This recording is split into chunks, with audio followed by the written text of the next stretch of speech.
नमस्कार साथियों, आप सभी का स्वागत है हमारे YouTube चैनल ज्ञान विद सुखदेव में। आज का टॉपिक है भारतेंदु हरिश्चंद्र जी के जीवनी एवं रचनाएं से संबंधित वीडियो है। इसमें जितने भी पॉइंट्स बताए गए हैं काफ़ी इम्पोर्टेंट है। होप के एग्ज़ाम में इससे बाहर नहीं आएगा, तो आप सब वीडियो को अंत तक देखिए। और जो भी हमारे चैनल में नए हैं, हमारे YouTube चैनल को सब्सक्राइब कर लीजिए, ताकि आने वाले जो भी वीडियो अपलोड करूँगा उसका नोटिफिकेशन आप तक शीघ्र पहुँच जाएगा। तो चलिए शुरू करते हैं। सबसे पहले भारतेंदु हरिश्चंद्र जी का जन्म है जो 9 सितंबर 1850 ईस्वी को काशी के एक प्रसिद्ध वैश्य परिवार में हुआ था। इनके पिताजी का नाम गोपाल चंद्र और ये उपनाम गिरधर दास ब्रजभाषा के प्रसिद्ध कवि थे और नहुस नामक नाटक भी लिखे थे। इनके माताजी का नाम पार्वती देवी और पत्नी का नाम मन्ना देवी थी। आगे देखते हैं। आगे लिखा है कि भारतेंदु ने स्वाध्याय से संस्कृत, मराठी, बांग्ला, गुजराती, पंजाबी और उर्दू भाषाएं सीख ली। भारतेंदु जी एक उत्कृष्ट कवि, सशक्त व्यंग्यकार, सफल नाटककार, जागरूक पत्रकार तथा ओजस्वी गद्यकार थे। इसके अलावा वे लेखक, कवि, संपादक, निबंधकार एवं कुशल वक्ता भी थे। 7 वर्ष की उम्र में ही इन्होंने एक दोहा लिखा जो इस प्रकार है। ले व्योढ़ा ठाढ़े भय श्री अनिरुद्ध सुजान, बानासुर की सैन हो हनन लगे हनुमान। लिखकर पिताजी को दिखाया तो पिताजी ने जो इसको महाकवि होने का आशीर्वाद दिया था। इनका मृत्यु है जो 6 जनवरी 1885 ईस्वी को वाराणसी उत्तर प्रदेश में हो गया। भारतेंदु जी का जो काव्य गुरु थे वो लोकनाथ थे। भारतेंदु जी के काव्य की भाषा प्रधानतः ब्रजभाषा है। आगे देखते हैं। भारतेंदु जी के द्वारा 3 पत्रिकाओं का प्रकाशन किया गया। वो पहला कवि वचन सुधा 1868 ईस्वी में बनारस से। यह शुरुआत में मासिक पत्रिका थी, उसके बाद पाक्षिक हो गए और अंत में साप्ताहिक। दूसरा हरिश्चंद्र मैगजीन जो 1873 ईस्वी में बनारस से ही ये मासिक पत्रिका थे। आगे चलकर इसका नाम हरिश्चंद्र चंद्रिका हो गया। और तीसरा बाला बोधिनी 1874 में बनारस से ये मासिक पत्रिका है और स्त्री शिक्षा के लिए निकाली गई पत्रिका है। आचार्य रामचंद्र शुक्ल जी ने भारतेंदु हरिश्चंद्र को नर प्रकृति का कवि कहा है। भारतेंदु को आधुनिक हिंदी काव्य का वैतालिक कहा जाता है। आगे लिखा है कि डॉक्टर नागेंद्र जी के अनुसार हिंदी नाटकों का आरंभ भारतेंदु हरिश्चंद्र से ही स्वीकार करना चाहिए। अब देखते हैं भारतेंदु हरिश्चंद्र जी द्वारा लिखित नाटक। यहाँ जितने भी पॉइंट्स बता रहे हैं सारे के सारे काफ़ी इम्पोर्टेंट्स है। आप सब बारीकी से देखिए, याद कीजिए, नोट करते जाइए जो भी उन्हें लगे। और वीडियो को लाइक कर दीजिए, शेयर कर दीजिए। देखते हैं इनके एक नाटक के बारे में। खड़ी बोली में आधुनिक नाटक लिखने का श्रेय भारतेंदु जी को ही है। इनको हिंदी के प्रथम नाटककार एवं युग प्रवर्तक के रूप में स्वीकार किया गया है।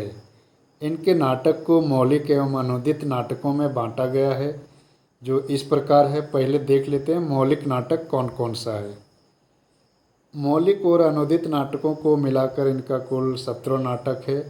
कहीं कहीं आपको 18 भी मिलेगा, लेकिन 17 है जो सर्वमान्य डेटा है। आगे देखते हैं मौलिक नाटक कौन कौन सा है। पहला वैदिकी हिंसा हिंसा न भवति 1873 में प्रहसन।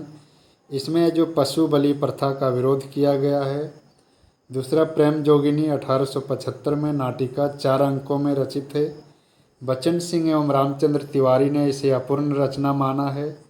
काशी जैसे तीर्थ स्थान पर होने वाले कुकृत्यों का चित्रण इसमें किया गया है और यह 4 अंकों की नाटिका है। श्री चंद्रावली 1876 में नाटिका। इसमें वैष्णव भक्ति एवं प्रेम तत्व का चित्रण करते हुए प्रेम का आदर्श रूप वर्णित किया गया है। अगला विशस्य विस्मोधम 1876 में भान नाटक। अगला है जो भारत दुर्दशा, जो JSSC CGL के हिंदी टॉपिक में पढ़ना भी है नाटक में। भारत दुर्दशा, देखिए इनके बारे में, इनको डॉक्टर नागेंद्र जी एवं रामचंद्र तिवारी ने 1880 ईस्वी में इसका प्रकाशन वर्ष माना है, जबकि ब्रजरतन दास एवं राम स्वरूप चतुर्वेदी के अनुसार 1876। तो यहाँ आप लोग को ऑप्शन के अनुसार टिक लगाना है। अगर 1876 1880 में कोई एक ऑप्शन हो तो उसी को टिक करना है। देखिए लिखता है कि यह इनका पहला राजनीतिक नाटक माना जाता है। इसमें राष्ट्रभक्ति का स्वर उद्घोषित हुआ है। अंग्रेजों को भारत दुर्देव के रूप में चित्रित करते हुए भारतवासियों को दुर्भाग्य की कहानी को यथार्थ रूप में प्रस्तुत किया है। अगला नील देवी 1881 ईस्वी में, ये ऐतिहासिक गीति रूपक श्रेणी का नाटक है। इस नाटक में 5 दृश्य है। इसमें भारतीय नारी के आदर्शों की महत्ता का प्रतिपादन किया है।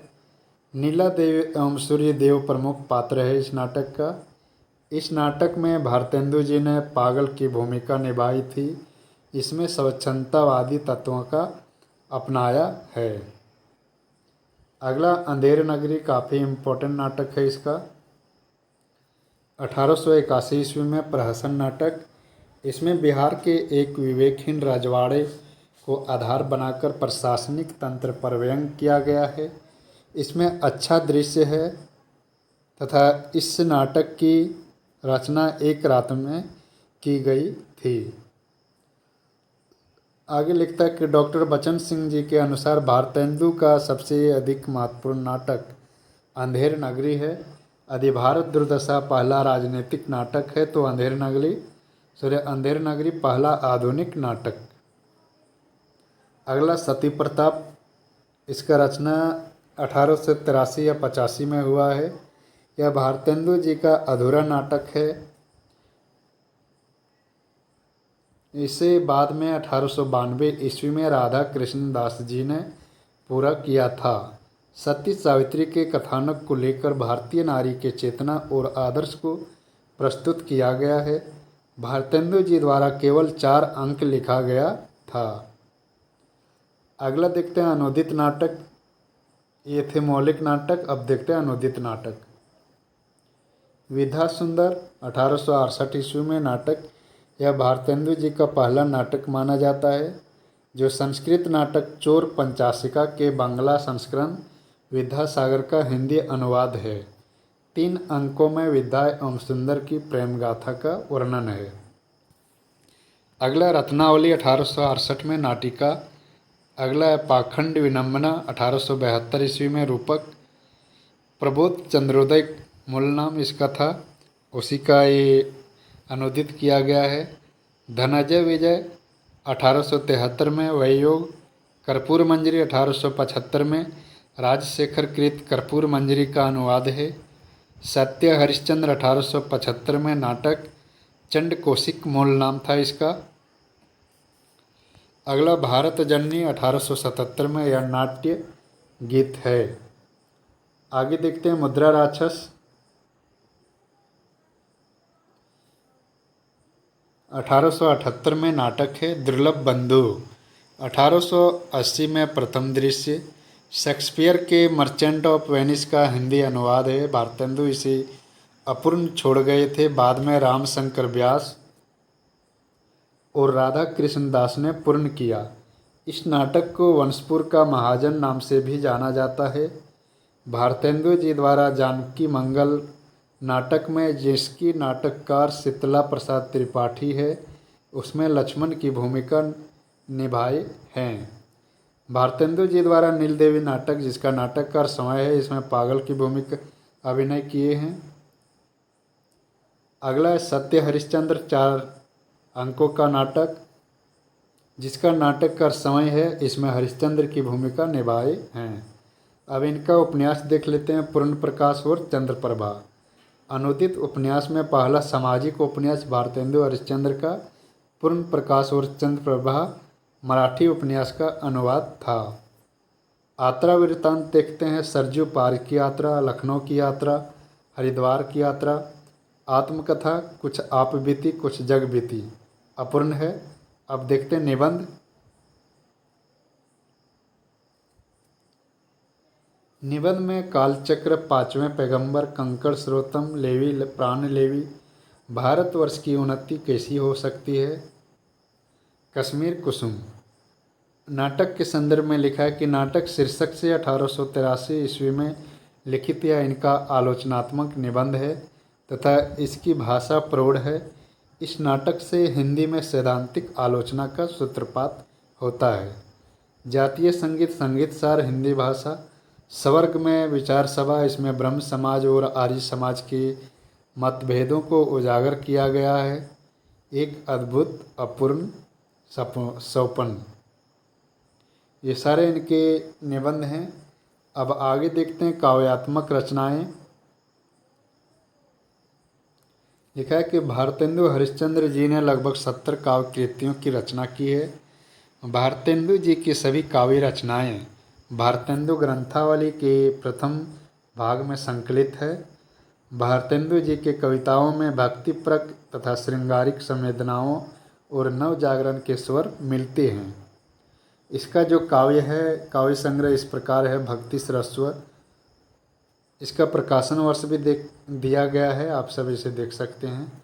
भक्ति सरस्व, प्रेम मालिका, कार्तिक स्नान, वैशाख के महात्म्य, प्रेम सरोवर, जैन कुतूहल, प्रेम सतसई श्रृंगार, प्रेम माधुरी, प्रेम प्रलाप, होली, मधुमुकुल, राह संग्रह, वर्षा विनोद। लावनी शैली में है, इसलिए इसे याद रखना इम्पोर्टेंट है। विनय प्रेम पचासा। अगला दो इम्पोर्टेंट है जो काफ़ी इम्पोर्टेंट है, वो फूलों का गुच्छा 1882 में तथा दशरथ विलाप। ये दोनों खड़ी बोली में रचित है, क्योंकि काव्य का जो इसका भाषा है वो ब्रज है, लेकिन ये दोनों खड़ी बोली में है। प्रेम फुलवारी, कृष्ण चरित्र, संस्कृत लावनी, मुँह दिखावनी, प्रबोधनी। इसमें जो 1874 में विदेशी वस्तुओं के बहिष्कार का प्रत्यक्ष वर्णन किया है। प्रातः समीरण प्यार शैली में है ये। नए जमाने के मुकरी, मुकरी शैली में। सुमनांजलि, बंदर सभा, यह हास्य व्यंग है। बकरी विलाक व्यंग्यात्मक काव्य है। विजयनी विजय, वैजयंती 1882 में मिस्र में तत्कालीन भारतीय सेना की विजय प्राप्ति पर लिखा गया है। जातीय संगीत, रिपु नाटक, लॉर्ड रिपन की प्रशंसा में, उर्दू का स्यापा। ये थे इनके काव्य। अब आगे देखते हैं 1976 ईस्वी में भारत सरकार ने भारतेंदु हरिश्चंद्र जी की स्मृति में एक डाक टिकट जारी किया है। आगे लिखता है कि आचार्य रामचंद्र शुक्ल, श्री ब्रजरतन दास, राम नरेश त्रिपाठी, पंडित अयोध्या सिंह उपाध्याय ने भारतेंदु जी को आधुनिक हिंदी काव्य का मसीहा कहा है। भारतेंदु जी को हिंदी नवजागरण के अग्रदूत एवं भारतीय नवोत्थान के प्रतीक माने जाते हैं। भारतेंदु जी को ही आधुनिक हिंदी के पितामह तथा हिंदी गद्य के जनक कहे जाते हैं। काफ़ी इम्पोर्टेंट पॉइंट है। आगे लिखता है कि भारतेंदु जी का मूल नाम हरिश्चंद्र था। तदयुगीन पत्रकारों तथा साहित्यकारों ने 1880 ईस्वी में इनको भारतेंदु अन्य भारत का चंद्रमा की उपाधि से सम्मानित किया। भारतेंदु जी 15 वर्ष की आयु में जगन्नाथ जी के यात्रा पर गए थे। जब भारतेंदु जी 5 वर्ष के थे तब उनकी माता पार्वती देवी एवं 10 वर्ष की अवस्था में पिता का देहांत हो गया। निबंध विधा के विकास हेतु भारतेंदु जी ने हरिश्चंद्र चंद्रिका पत्रिका का प्रकाशन करवाया। आगे लिखा कि भारतेंदु जी की तुलना गुजराती के महान साहित्यकार नर्मदा शंकर से की जाती है। भारतेंदु जी ने लेखकों की समस्या का समाधान करने के लिए 1870 ईस्वी में कविता वर्धिनी सभा की स्थापना की। भारतेंदु जी के द्वारा 1873 में तदीय समाज, वैष्णव भक्ति के प्रचार के लिए की। 1873 में पेनिंग रीडिंग क्लब तथा 1872 में चौखंबा स्कूल की स्थापना किया गया। आगे देखिए, आगे लिखा है कि भारतेंदु ने हिंदी साहित्य को एक नए मार्ग पर खड़ा किया। वे साहित्य के नए युग के प्रवर्तक थे। ये कथन रामचंद्र शुक्ल जी ने कहे हैं। अगला, भारतेंदु युग का साहित्य व्यापक स्तर पर गद्दर से प्रभावित है। ये रामविलास शर्मा जी ने कहे हैं। आगे, भारतेंदु ने जिस प्रकार हिंदी गद्य की भाषा का परिष्कार किया, उसी प्रकार काव्य की ब्रजभाषा का भी। ये रामचंद्र शुक्ल जी का पंक्ति है। अब भारतेंदु हरिश्चंद्र की प्रमुख पंक्तियां देख लेते हैं, कौन कौन से है। पहला, निज भाषा उन्नति है सब उन्नति को मूल, बिन निज भाषा ज्ञान के मिटत न ही को सूल। जागो जागो रे भाई निसी वेश गंवाई, जागो जागो रे भाई। ये भारत दुर्दशा का है। इन मुसलमान हरिजन पर कोटिक हिंदू वारिये, विविध कला शिक्षा अमित ज्ञान अनेक प्रकार, सब देशन से लेकर हूँ भाषा माही प्रचार। जामे रस कुछ होत है ताही पढ़त सब कोई, बात अनूठी चाहिए भाषा कोई हो। तो ये सब जो पंक्ति है ये भारतेंदु हरिश्चंद्र जी का है। आगे देखते हैं, आगे लिखा है कि रामविलास शर्मा जी लिखे हैं कि देश के रूढ़िवाद का खंडन करना और महंतों पंडे पुरोहितों की लीला प्रकट करना निर्भीक पत्रकार हरिश्चंद्र का ही काम था। आगे लिखा, भारतेंदु के वृहत साहित्यिक योगदान के कारण 1857 से 1900 ईस्वी तक के काल को भारतेंदु युग के नाम से जाना जाता है। तो 1857 से 1900 ये सर्वमान्य अवधि है। कहीं कहीं 1850 से 1900 भी मिलेगा, लेकिन जो फैक्ट डेटा है जो ज़्यादा विद्वान लोग माने 1857 से 1900 को ही।